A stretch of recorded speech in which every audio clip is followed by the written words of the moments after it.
চীন জনসংখ্যার হার বাড়ানোর জন্য কলেজ এবং বিশ্ববিদ্যালয়গুলোকে যৌন শিক্ষা প্রদানের আহ্বান জানিয়েছে। প্রেম, বিয়ে, সন্তান জন্ম দেওয়া এবং পরিবার গঠনের ইতিবাচক দৃষ্টিভঙ্গির উপর জোর দিতে বলা হয়েছে কলেজ এবং বিশ্ববিদ্যালয়গুলোকে। 2023 সালে চীনে টানা দ্বিতীয় বছর জনসংখ্যা হ্রাস পাওয়ার পর বেইজিং তরুণ দম্পতিদের কাছে সন্তান ধারণকে আরও আকর্ষণীয় করে তোলার জন্য বিভিন্ন পদক্ষেপ গ্রহণ করছে। চীন বর্তমানে একটি ক্রমবর্ধমান জনসংখ্যা সংকটের মুখোমুখি হয়েছে।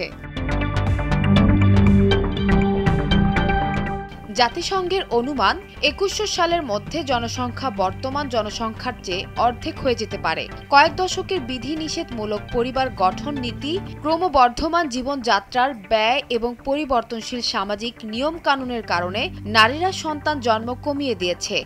চীন বিশ্বের দ্বিতীয় বৃহত্তম জনসংখ্যার দেশ। দেশটিতে জনসংখ্যা 1.4 বিলিয়ন। তবে দ্রুত হারে বয়স্ক লোকের সংখ্যা বাড়ছে।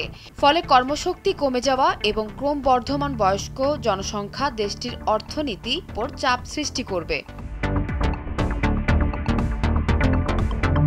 সন্তান জন্মদানের ক্ষেত্রে কলেজের শিক্ষার্থীরা সবচেয়ে বড় চালক, কিন্তু বিয়ে এবং প্রেম নিয়ে তাদের দৃষ্টিভঙ্গি উল্লেখযোগ্যভাবে পরিবর্তন হয়েছে। সরকারি প্রকাশনাটিতে বলা হয়েছে, কলেজ এবং বিশ্ববিদ্যালয়গুলোর উচিত কলেজ শিক্ষার্থীদের বিয়ে এবং প্রেম বিষয়ে শিক্ষা প্রদান করা। এই ব্যবস্থা একটি স্বাস্থ্যকর এবং ইতিবাচক বিয়ে সন্তান জন্মদানের জন্য পরিবেশ তৈরি করতে সহায়তা করবে।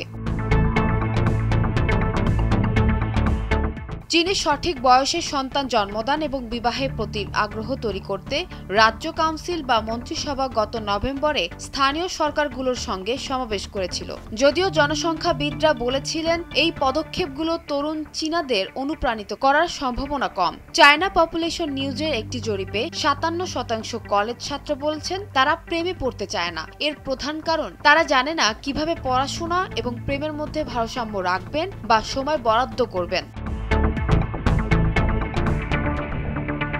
প্রকাশনাটিতে আরও বলা হয়েছে, বিবাহ ও প্রেম নিয়ে পদ্ধতিগত এবং বৈজ্ঞানিক শিক্ষার অভাবের কারণে কলেজ শিক্ষার্থীদের মধ্যে এই ধরনের সম্পর্কের বিষয়ে অস্পষ্টতা তৈরি হয়েছে। বিশ্ববিদ্যালয়গুলো শিক্ষার্থীদের জনসংখ্যা ও জাতীয় পরিস্থিতি, বিবাহ ও সন্তান জন্মদানের ধারণা সম্পর্কে শিক্ষা দেওয়ার দিকে মনোনিবেশ করতে পারে বলে প্রকাশনাটিতে বলা হয়েছে।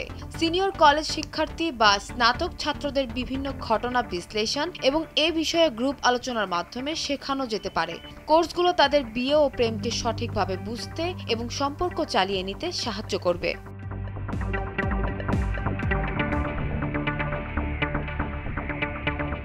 সানজানা তাবাসসুম, ভোরের কাগজ।